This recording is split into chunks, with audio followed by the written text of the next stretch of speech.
Bismillahirrahmanirrahim. The Lord is my light and my salvation, whom shall I fear? And yea, though I walk through the valley of the shadow of death, I will fear no evil, for you art with me. Thy rod and thy staff, they comfort me. Thou preparest a table before me in the presence of my enemies. Thou anointed my head with oil. My cup overflows. Surely goodness and mercy shall follow me all the days of my life, and I will dwell in the house of the Lord forever and ever. Amen. Assalamu alaikum. Welcome to Johnny's Bite. It's Wednesday. Trust you are fine. Well, I'm not fine. I am not fine at all, because there's too much happening around us. And even though sometimes you want to highlight the positivities, like Monday, I was highlighting positive things that have been done by Dr. Yaidu Chuma, Fenyoma, King Dakwa Newman, Alasa Suhini, Okudietua Blakwa, Ablajifa Gomashi. We're highlighting some of the nice things that they are doing in their constituencies. But then, once we highlight something, then out of our own ingenuity, we bring something that's negative. Why do we do this to ourselves? We spend $25 million to take you to AFCON. And this is the shame you bring to us. You didn't win one single match. GFA, Cafe Sergeant Lee. Kata Shindo Chati. Kreto Kreku, this is not a Matra Makwe. You didn't even try to kwe. Have you seen the shambolic performance that you did out there? Shambolic. I don't know if you are taking after President Akufo-Addo. No reshuffle. You wait until the thing is going bad before you start thinking of reshuffle. You play football up until the 80th minute and more, concede a goal before you start looking for who to change. The people on the pitch, on the bench, what did they come to? Are they spectators? Are they not citizens? NAPCO people have not been paid. Do you know how much what do you call it, the $25,000, $1 million, right? Do you know how much it could solve for them?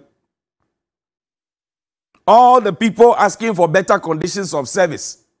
Do you know what that money could have done for them?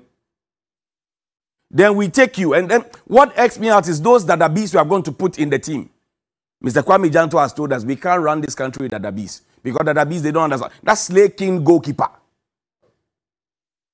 Sees football. It's coming at him. Then he jumps in the opposite direction.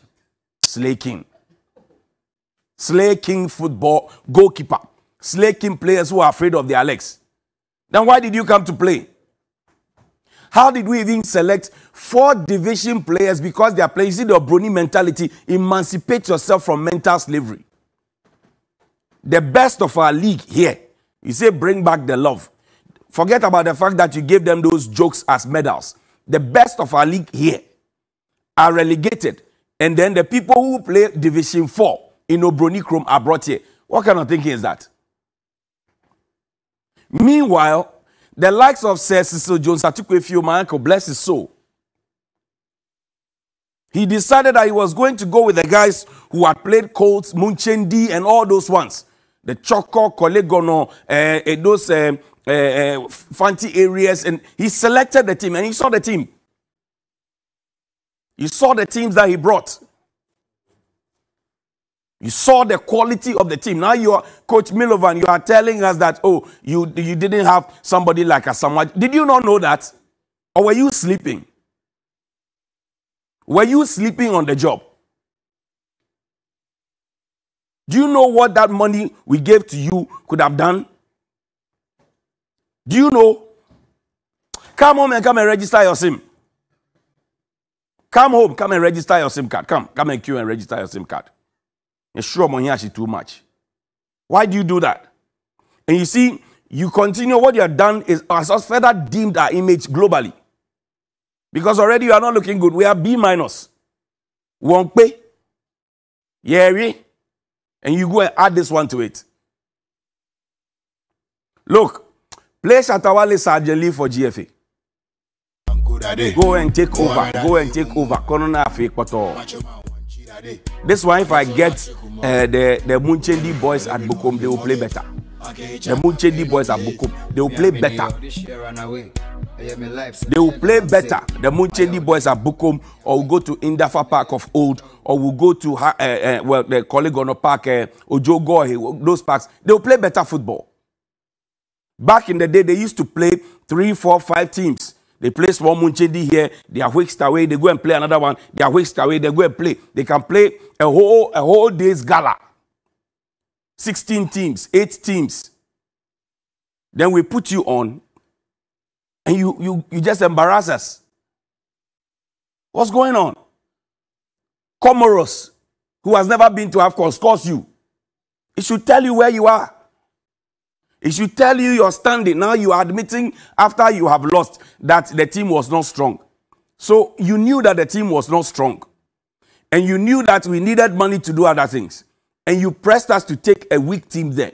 And we followed with all the officials.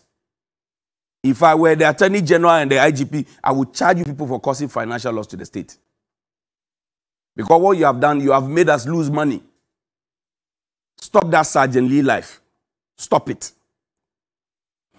Now, to the guys at Nima, I like the swiftness of the police in trying to deal with the issues. I like the swiftness of the police in trying to deal with the issues in Nima. And I like the fact that a press conference was held, updates have been given, we've been promised that we'll be giving some more updates. I like the police presence and all of that. But you see, what I want the police to speak to is the fact that the police has intelligence, and the police gathered intelligence about this, and perhaps the police did nothing about it. The police has intelligence, the police might have gathered intelligence, and the police did nothing about it. Because this is not the first time, like Bella said, that we are seeing such a brawl, or if you like, violence in broad daylight happening in Nima. We know that it happens in Nima, it happens in Mamobi. We know that it happens there. So this is not the first time. A fuel attendant was shot. Yeah, she died. We are told that the matter is being investigated. Until when? Enkusi Dabeng. Keashi maybe. Until when? That's what we have been told. But the police is aware. And yesterday, one of the guys on the ground said, there are too many guns. That's the lady. That's the fuel attendant. She was killed by a stray bullet. You saw how that, idiot, was just shooting the gun anyhow. Yesterday, you saw it. Stray bullet like that killed this lady. Beautiful lady. Nice potential. We buy fuel sometimes from her. They have killed her. She died because some people were having a wedding, they got excited and they started firing. Even soldiers and policemen do not fire guns like that. And that is why I want to see how the gentleman who picked the AK-47 and the AK-47 was bought with our taxes, the bullets in the AK-47 was bought with our taxes. I want to see how that gentleman, staff sergeant, flight staff sergeant, who I'm told now is in the guard room, I want to see how the law would deal with him. Because if we don't stop things like that, if we don't punish people, others will be emboldened to do same. You saw the violence at Odododio and people firing guns. What has happened? So the police will tell you they are investigating. And I say, I like the new outlook of the police. But when issues come, you must deal with the issues. What was the feud about? I told somebody wanted to go and change money, and then, somebody asked him a question, they didn't answer or answered, and then he was punched in the face, and then he started the brawl. I don't know, but that's the account I've gotten on the ground. Does it make sense? And for you, the people at Nima and Mamobi, I've been talking about that, your Alhamdu Gata. I've been talking about how we are promised that Nima will be converted to East Legon and all of that, and it's not being done for you. I've been talking about things like that for you. You are not joining voices to go and ask about those things. Hashtag JohnniesBite. Share it, like it. Retweet it, let them know. You are not joining voices to ask for sanitation, better water, better services. You are not asking for those ones. All you want is to fight. Why? All you want to do is to fight and be known for fighting. So that what?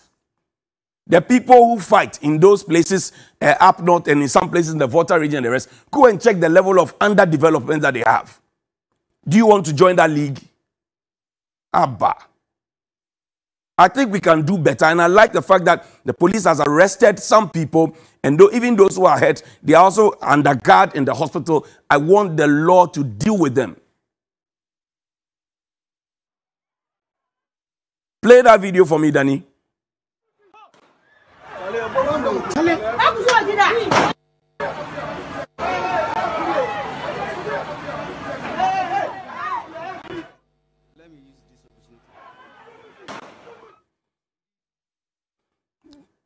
All of this is happening. This is the Alhamdu Gata. We've been talking about it. This Gata has been there since the 90s. Governments have come and gone. They have tried to sort it out. It's not working. You are not sitting down to think and ask questions. Then cholera and all those ailments will be hitting at you. You are not thinking about this one. And I recorded this about 4 years ago. You are not thinking about this one. You are fighting. Your children can't go to better schools. You are fighting. You are impoverished. You are fighting. You are fighting over what? To show that Bomba and what's the other? The Kumoji. You have, what kind of rubbish is that?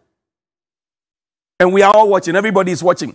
And that's why I asked the police. These days, you see chiefs moving in entourage, and you see pump action guns following the chiefs. Back then, it was musketry. There are too many guns around. The national security document itself said it. There are too many guns in people's hands. How they got it, I don't know. Up until now, Small Arms and Weapons Commission is still just advising. We have no method of tracking who owns a gun. And you had Cookie, 20 cedis to get the license for the first time and 10 cedis to renew it. Anybody can do it. I bring a gun, I can go and license it, renew it, and use it for... I mean, do we even have a place where we train civilians who want to own guns? Too many guns. So we are doing a firefighting approach. The thing happens and then we start chasing it. But why can we not stop it? The root cause. Why can't we stop it?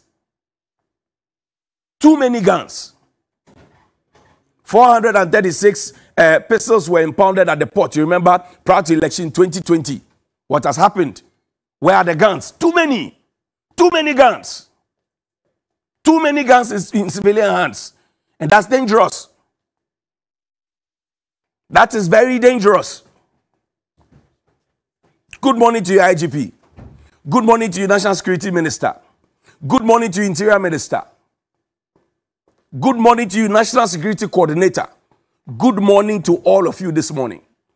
If you take your bath, eat your breakfast, dress up and go to work, don't go and do Sergeant Lee on the job. The people are watching you. Good morning.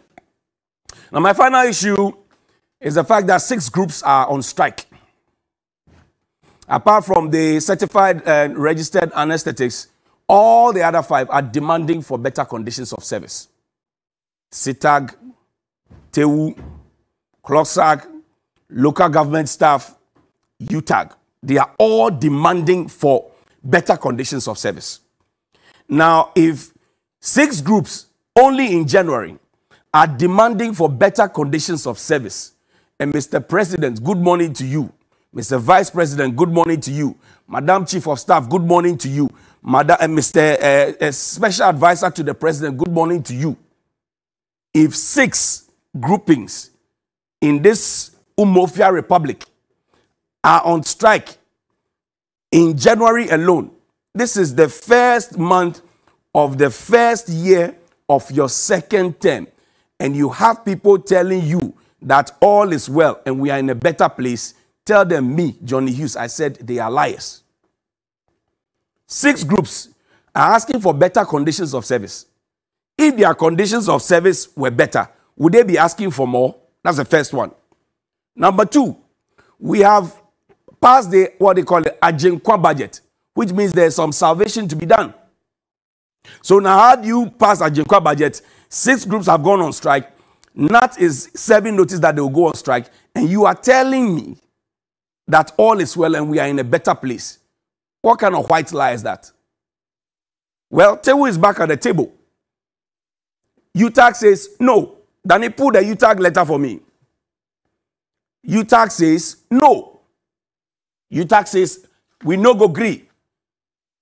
That's not the UTAG number, but this is one of the frustrations. We'll come to it. I want to check the UTAG. What do you call it?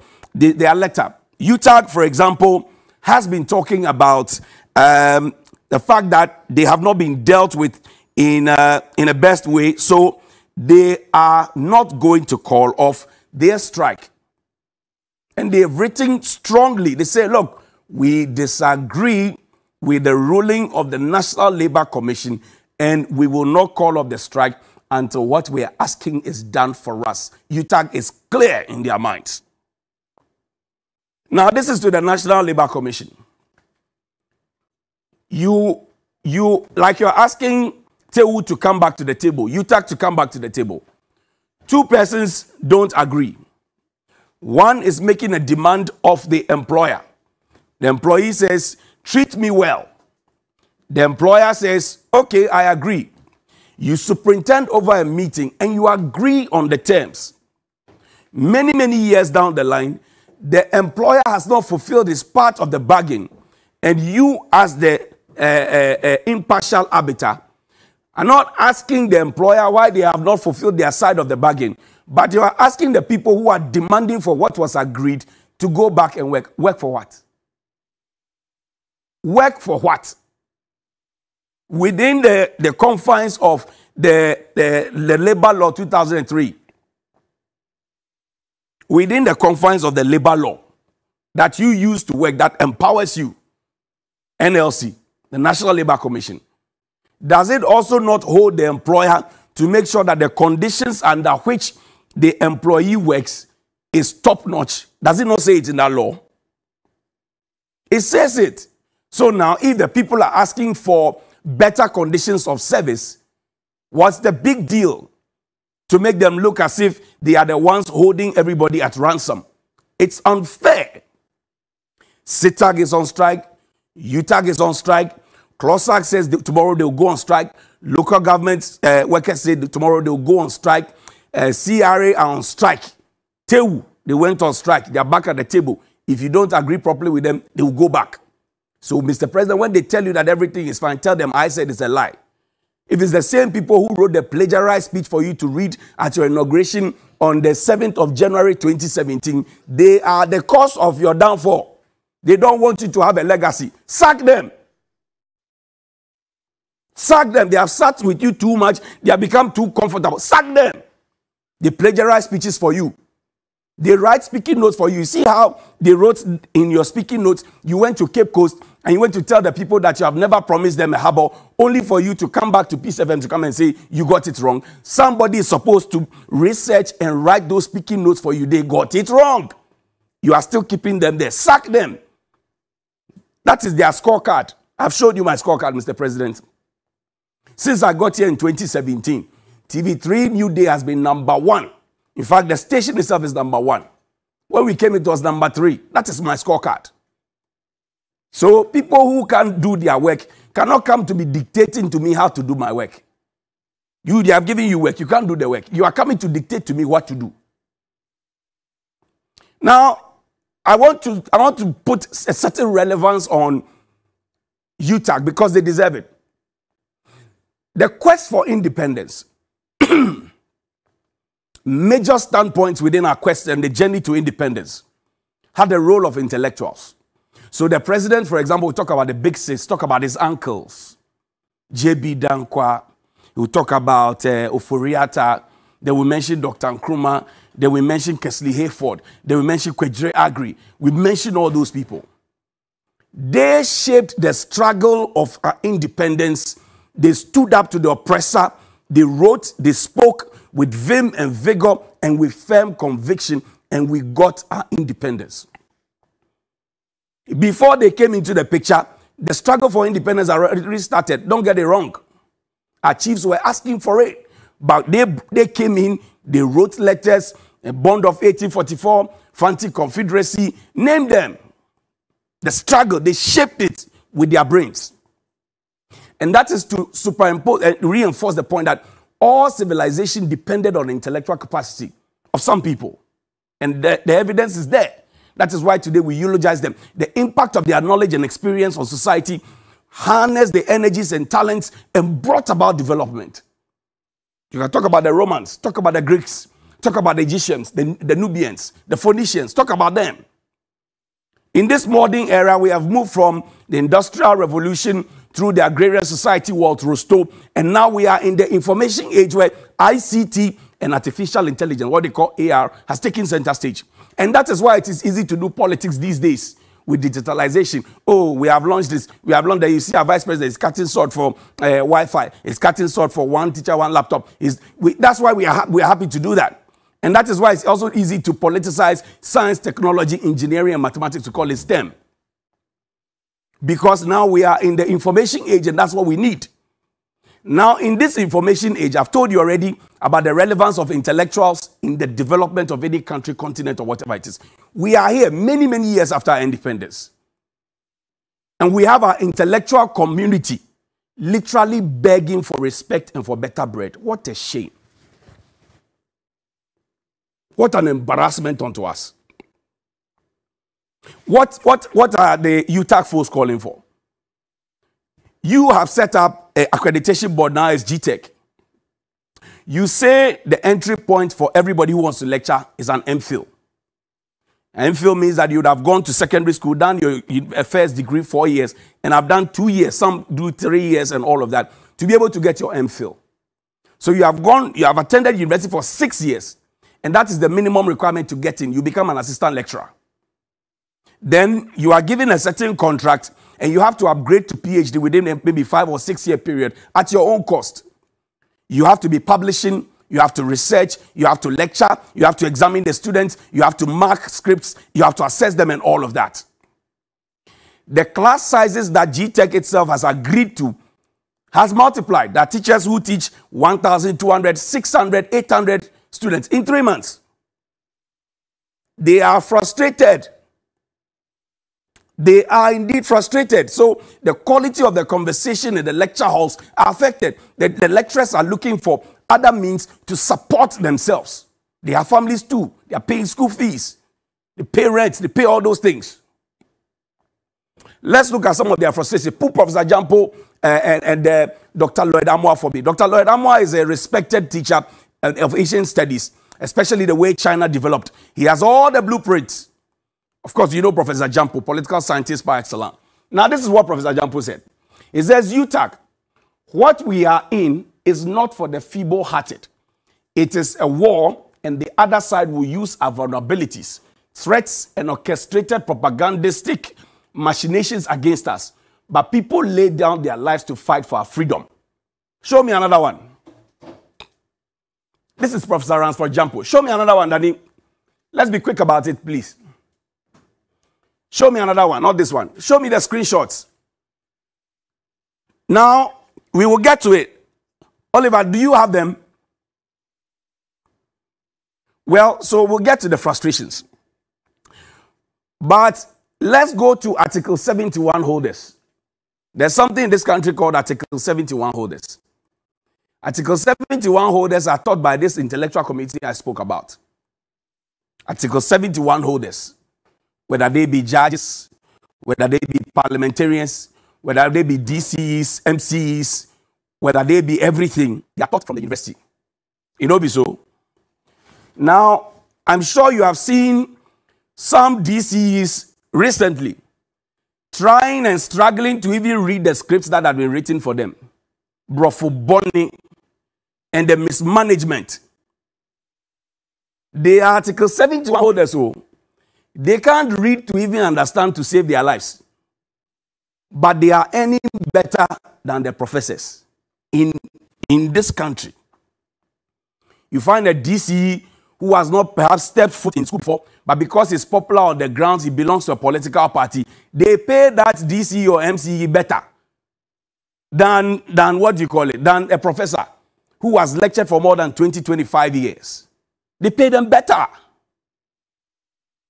It's a shame. They pay them better. It's a shame. And you know what? You don't need any educational qualification to be a DC in this country. In fact, the only thing you need to be an MP in this country is that they say you must be of a certain age, be of sound mind. I don't know who checks for sound mind. The Electoral Commission does not have the capacity to check for sound mind. The Mental Health Authority has not been giving enough funds. So where do they go to check for sound mind? So now when people start fighting in Parliament, you understand where it comes from.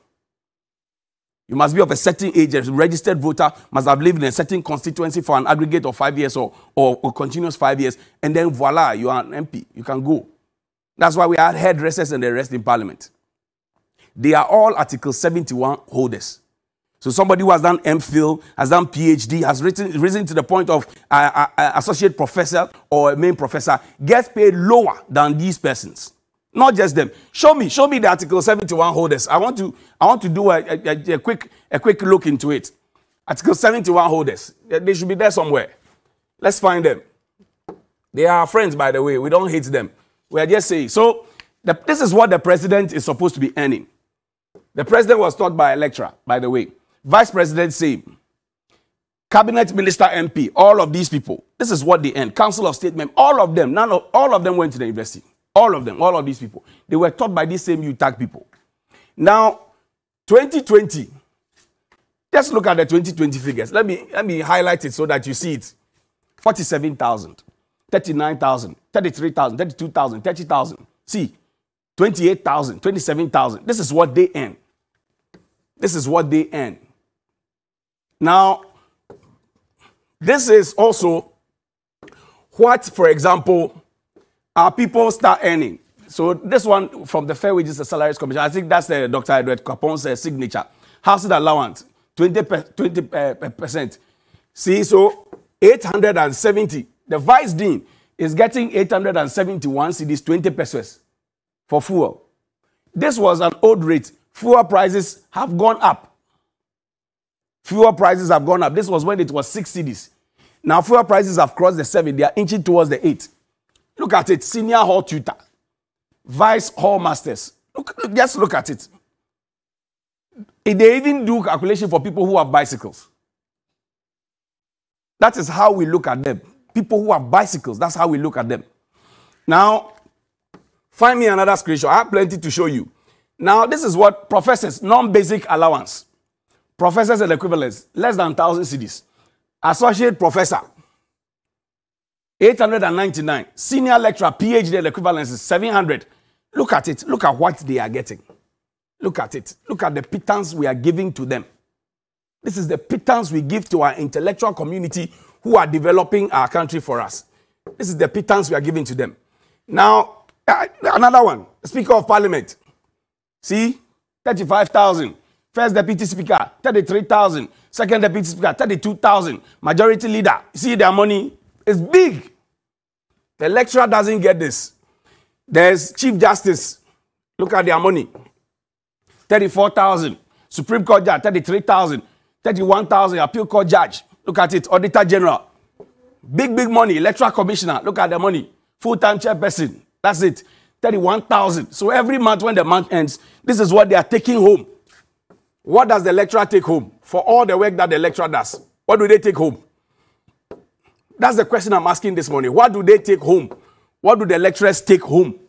That is a simple question I'm asking this morning. And I want it to engage your mind. Let me extend it. Let me expand it a bit. Let it engage your mind. Think about it. Share the hashtag. Share it, like it, and let the world know how our lecturers are being treated. Danny, I'm sending you the screenshots. Professor Jampo, Dr. Lloyd Amoa. I'm sending that to you. Now, Ghana claims to be a developing country. So we'll check the worldometer.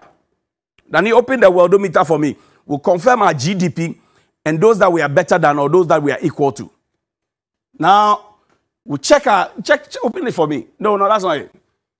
GDP, worldometer, that's it. Open it. Now, GDP by country. This is worldometer. I didn't put it there. This is internationally recognized. So, of course, US is number 1. Japan, China, India, you have all of them. Spain, Mexico, Turkey, Netherlands. Oh, fefefe. Where is Ojakrom, Ghana? Living legends. Yenye, where are we? Romania, Peru. See, we have still not come. Angola, where are we? We are down there, I'm sure. Okay, so Oman, Luxembourg, Panama, Ghana, number 74. That's our GDP. Bulgaria, Costa Rica, Uruguay, Croatia, Belarus, Lebanon. So you let me hazard. We are number 74. Let's pick somebody that's lower than us in terms of our GDP rate in the worldometer. Let's pick Belarus. 79 on the chart. Belarus. Let's pick Belarus. Now, students from here who get rejected at our universities go there, they go and train, they come back, we hail them, we give them big, big positions. So we are not staying at Luxembourg. We're going to Belarus. They don't have half of the resources that we have. They aren't planning to impose e-levy. They don't have gold, they don't have bauxite, they don't have diamond, they don't have timber, they don't have oil, they don't have all these things that we have. So why should a country that has all of these things still be in the same league with a country like that? But I'll show you something that will blow your mind. The lecturer average salary in Belarus, this is it, 2022. How much does a lecturer make in Belarus? Simple question, Salary Explorer. A person working as a lecturer in Belarus typically earns 4,400 ruble. That's what their currency is called.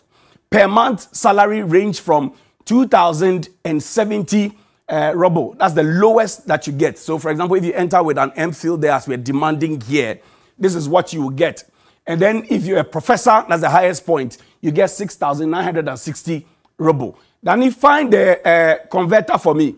Let's convert how much one ruble is in terms of dollar estimation so that we are clear in our minds the weight we are asking for. Our lecturers are asking for $2,000 for even the highest of their grade. That's what they're asking for. Now, this is it. Now, the ruble is literally bigger than the dollar. That's at $2.5. See, it's $2.5. 1 ruble is $2.5. So if your math is good, my math is not good.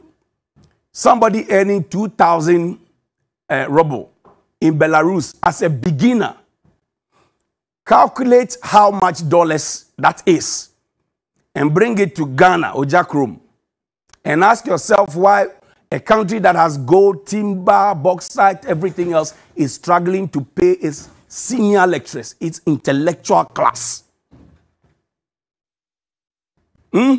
What entrance in Belarus get at ease? Now, I've shown you this. Look at it. A lecturer average salary changed by experience in Belarus. If you enter between 0 and 2 years, you get 2,390 ruble. I've told you 1 ruble is $2.5. 1. If you are 2 years to 5 years, it goes up by 38%. You get 3,900 ruble.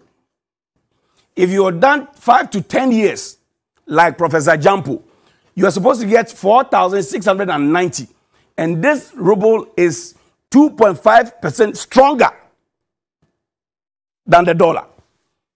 10 years to 15 years, this is what you get. 15 to 20 years, this is what you get. 20 years plus, as some have thought, this is what you get. Percentage increase and decrease are relative to the previous value. This is happening in Belarus. Belarus doesn't have half what we have. But you can understand, this is how they have planned their city. Beautiful. It's not crowded. This will be their Trasaco.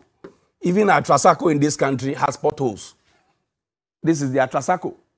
This is Belarus. This could be their Saglemi. But we have decided to abandon ours for cockroaches and rats and everything. This is it. This is Belarus. Our GDP is better than theirs. And I decided to show you the worldometer and all those things because I wanted you to come along with me to understand perhaps that UTAG deserves better. This is it. I picked all of this from the website. This is it. And you can check, you can verify the website.